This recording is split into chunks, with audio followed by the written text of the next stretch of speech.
Arestado sa Quezon City ang isang babae dahil sa pagpapakalat ng mga malalaswang litrato ng isang babae na hinihinala niyang karelasyon ng kanyang asawa.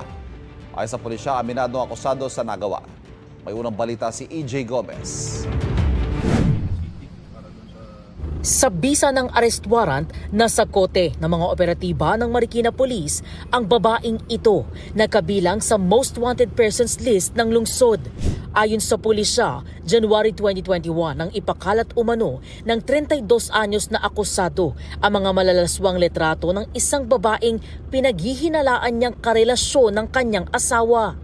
Ito po kasi ay nag-ugat doon sa kanyang pagdududa sa kanyang asawa na ito ay mayroong karelasyon. Eventually ay napatunayan nga niya na mayroon nga itong medyo kinakahumalingan na ibang babae. At doon niya mismo nakita sa cellphone ng lalaki na may mga hindi magandang mga pictures sinend sa mga kaanak nitong biktima po natin.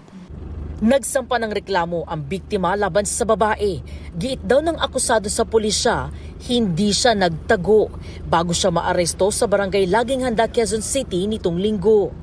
Sinabi po niya na talagang hindi niya na inaasahan na mayroon warrant na ilalabas. Balak niya rin po talagang sumuko sana. Naunahan lang talaga natin siya.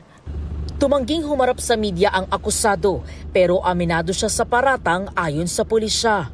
Sabi naman po niya na talagang ginawa niya yon. Sa ang gusto mo lang gawin ay talagang pahiyain yung taong gumawa nito dahil nasaktan ka. At sinabi nga po niya na talagang ang pagsisisi laging nasa huli. Sa custodial facility ng Marikina Police Station nakadetain ang akusado. Sinampahan siya ng kasong paglabag sa Republic Act 11313 o Safe Spaces Act at kasong paglabag sa Cybercrime Prevention Act of 2012. Ito ang unang balita. EJ Gomez para sa GMA Integrated News.